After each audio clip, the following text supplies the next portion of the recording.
আজকের এই কর্মসূচিটা আপনারা সকলেই জানেন, একটু ব্যতিক্রমধর্মী কর্মসূচি।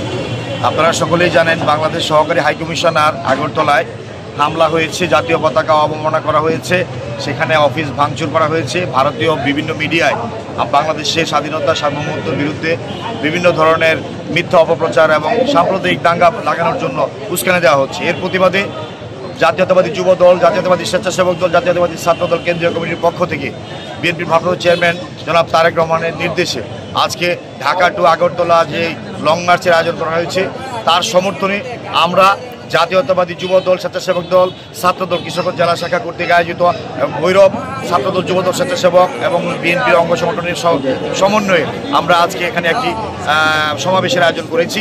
রোড মার্চটি, লং মার্চের গাড়ি বহরটি ইতিমধ্যে ঢাকা থেকে রওনা হয়ে নরসিংদী চলে আসছে। তা আমরা আশা করছি এখানে বিপুল সংখ্যক ভৈরব, কুলিয়াচর তথা এই কিশোরগঞ্জের সর্বস্তরের নেতাকর্মীরা এখানে সমবেত হবে। আমরা এই দেশের মানুষ 18টি মানুষ ঐক্যবদ্ধ। দেশের স্বাধীনতা সার্বভৌমত্বের বিরুদ্ধে অতীতে অনেক ষড়যন্ত্র হয়েছে, কোনো ষড়যন্ত্রের সময় জাতীয়তাবাদী দল বসে থাকে নেই। আজকেও বাংলাদেশের 1 ইঞ্চি মাটি বাংলাদেশের স্বার্থের কোনো আঘাত আসবে অথবা কোনো বহিঃশক্তি বাংলাদেশকে হুমকি দিবে, ধমক দিবে, এতে আমরা ভীত নই। আমরা এই দেশের মানুষ 18 কোটি মানুষ ঐক্যবদ্ধভাবে বিএনপির ভারপ্রাপ্ত চেয়ারম্যান জনাব তারেক রহমান এবং দেশনেত্রী বেগম খালেদা জিয়ার নেতৃত্বে আমরা জাতীয়তাবাদী দল ঐক্যবদ্ধ আছি। আমাদের এই বহরটি আগরতলার প্রান্তে গিয়ে সে কসবা আখাউড়া বর্ডারে গিয়ে শেষ হবে। আমরা আজকে এটাই জানান দিতে চাই, এদেশের মানুষ ঐক্যবদ্ধ আছে দেশের স্বাধীনতা সার্বভৌমত্ব সমুন্নত রাখার জন্য। সকল শান্তিকামী রাজনৈতিক শক্তিগুলো ঐক্যবদ্ধ, তার সাথে জাতীয়তাবাদী দল মাঠে আছে। অতীতীয় ষড়যন্ত্র বা স্বৈরাচারকে পতন ঘটানোর জন্য যা আন্দোলন করার প্রয়োজন সেটা আমরা করেছি। আজকে আমরা দেশের স্বাধীনতা সার্বভৌমত্ব, ভোটের অধিকার, গণতন্ত্র নিশ্চিত করার জন্য জাতীয়তাবাদী দল অতন্ত্র প্রহরীর মতো মাঠে প্রস্তুত আছি। তারই আজকে জানান দেওয়ার জন্য আমরা এই কর্মসূচিতে অংশগ্রহণ করেছি। অপপ্রচারের সবচেয়ে বড় অংশ হচ্ছে যে বাংলাদেশে সমস্ত হিন্দুদেরকে মেরে কেটে পুড়িয়ে বাংলাদেশ থেকে বিদায় করা হচ্ছে। কিন্তু ওই দিন এক মিডিয়ায় দেখা গেছে বাংলাদেশে যারা বেড়াতে এসেছিল ভারতের লোকজন, এরা বর্ডারদেরকে জিজ্ঞেস করছে যে আপনারা কেমন ছিলেন, এরা বলছে আমরা একদম ভালো ছিলাম। আমরা এই উগ্রপন্থী বিজেপির বিরুদ্ধে বলতে চাই যে অপপ্রচার চালিয়ে বাংলাদেশকে কোনো সময় ছোট করা যায় নাই, এবারও যাবে না। এদিক সেদিক ঘোরাফেরা না করে আপনারা এখানে তিরপাল, সংগ্রামী নেতৃবৃন্দ, ছাত্র জনতা সহ সমস্ত সংগ্রামী মানুষ একত্রিত হয়ে তার জবাব দেওয়ার জন্য আমরা প্রস্তুত হয়েছি।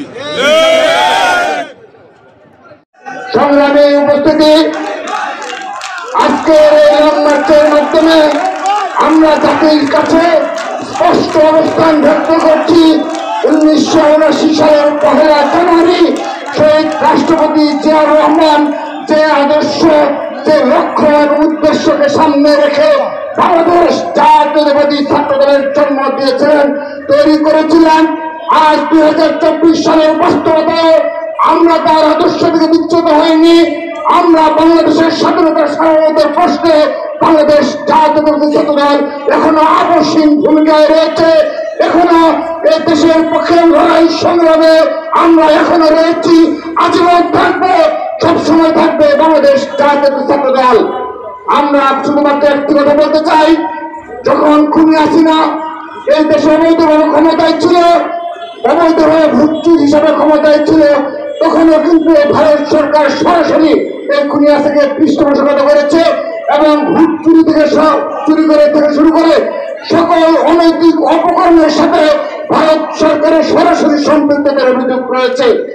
সেই সময়ে শত প্রতিকূলতার মাঝায় এই খুনি হাসিনার আইন শৃঙ্খলা রক্ষাকারী বাহিনী আমাদের ছাত্র দলের শত শত নেতা কর্মীকে খুন করেছে, নির্যাতন চালিয়ে পঙ্গু করে দিয়েছে। তারপরে ছাত্রদল রাজপথ ছেড়ে যায়নি, সেই ভয়ে আমরা রাজপথ ছেড়ে যাইনি। যখন খুনি হাসিনা দেশে থেকে তার আইন শৃঙ্খলা রক্ষাকারী বাহিনী এবং তার সংগঠনের মাধ্যমে অত্যাচার, নির্যাতন, স্টিম রুল চালিয়েছে, তখনও আমরা ছাত্রলীগের চোখে চোখ রেখে লড়াই করেছি, পুলিশের চোখে চোখ রেখে লড়াই করেছি। কিন্তু আজকের বাস্তবতায় ভারত সরকারকে বলে দিতে চাই, আজকে খুনি হাসিনা পালিয়ে গেছে। এই দেশে আওয়ামী লীগের আর কোন অস্তিত্ব নেই, এই দেশে আর ফেসিবাদের কোন অস্তিত্ব নেই। এই বাংলাদেশের স্বাধীনতার সার্বভৌমত্বের প্রশ্নে বাংলাদেশ জাতীয়তাবাদী দলের নেতৃত্বে পুরো ছাত্র সমাজ একেবারে ঐক্যবদ্ধ রয়েছে। আমরা স্পষ্ট ভাষায় হুঁশিয়ারি উচ্চারণ করতে চাই, যদি এই দেশে আর কখনো ভারত সরকার কোনোভাবে এই দেশকে নিয়ে ষড়যন্ত্র করে এবং বাংলাদেশের স্বাধীনতার সার্বভৌমত্ব নিয়ে সামান্যতম ষড়যন্ত্র পরিণত হয়, জাতীয়তাবাদী ছাত্রদল স্পষ্ট ভাষায় বলে যেতে চায় যে দুর্বার আন্দোলন হলে সেই আন্দোলনকে মোকাবেলার ক্ষমতা এই বাংলাদেশে কোনো সময় কোনো শক্তি তৈরি হবে না ইনশাআল্লাহ। আমরা আবার হুঁশিয়ারি উচ্চারণ করতে চাই, আপনারা ষড়যন্ত্র থেকে বিরত থাকবেন এবং ছাত্র সমাজের ভাষা বুঝতে চেষ্টা করবেন। আমরা পুরো বাংলাদেশের 20 কোটি জনগণ একেবারে ঐক্যবদ্ধ রয়েছে, একেবারে ঐক্যবদ্ধ ভাবে বাংলাদেশের স্বাধীনতা সার্বভৌমত্ব রক্ষা করব। বাংলাদেশের স্বাধীনতা যুদ্ধে নেতৃত্ব দিয়েছিলেন শহীদ রাষ্ট্রপতি জিয়াউর রহমান, তিনি স্বাধীনতার ঘোষক ছিলেন।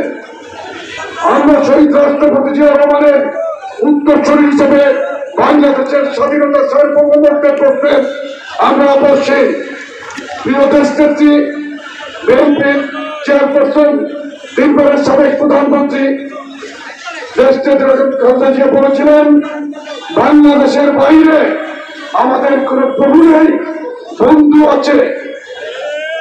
আমাদের প্রিয় সাংগঠনিক অভিভাবক, প্রিয় নেতা বিএনপির ভারপ্রাপ্ত চেয়ারম্যান জনাব তারেক রহমান বলেছেন, বাংলাদেশের স্বাধীনতা সার্বভৌমত্বের প্রশ্নে আমরা অবশ্যই, বিএনপি অবশ্যই, আমরা জনাব তারেক রহমানের কর্মী হিসাবে আপনাদের সামনে উপস্থিত হয়েছি। আমরা বাংলাদেশের স্বাধীনতা সার্বভৌমত্বের প্রশ্নে মাঠে নেমেছি। জনগণের অধিকার আদায়ের জন্য বিএনপি ভারপ্রাপ্ত চেয়ারম্যান জনাব তারেক রহমানের নেতৃত্বে গত 15.5 বছর আওয়ামী ফ্যাসিস্টদের শত নির্যাতনের মধ্যেও কিন্তু বিএনপিকে জনাব তারেক রহমান মাথায় রেখেছেন। এই লং মার্চ কিন্তু শান্তিপূর্ণ কর্মসূচি।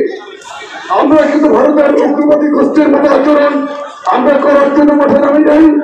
আমরা আইনের প্রতি শ্রদ্ধাশীল, জেনেভা কনভেনশন অনুযায়ী আমরা কিন্তু কূটনৈতিক যেই সুরক্ষা দেওয়া আছে জেনেভা কনভেনশনে, আমরা সেটার প্রতি শ্রদ্ধাশীল হয়ে কিন্তু হাই কমিশনে আমাদের 6 জন নেতা গিয়ে আমরা তাদের প্রতিনিধির কাছে, ভারতীয় দূতাবাসের প্রতিনিধির কাছে স্মারকলিপি দিয়ে এসেছি। সুতরাং বুঝতে হবে, আমরা যারা বাংলাদেশি জাতীয়তাবাদী দলের সৈনিক, আমরা দেশের স্বার্থ ঐক্যবদ্ধ, জনগণের স্বার্থ ঐক্যবদ্ধ। বাংলাদেশের প্রতিটি ভূখণ্ডের প্রতিটি ইঞ্চি আমাদের কাছে অমূল্য সম্পদ। সুতরাং আসুন আমরা ঐক্যবদ্ধভাবে বাংলাদেশের স্বার্থ রক্ষায় ঐক্যবদ্ধভাবে বাংলাদেশের মানুষকে সাথে নিয়ে ইনশাআল্লাহ মাঠে থাকবো।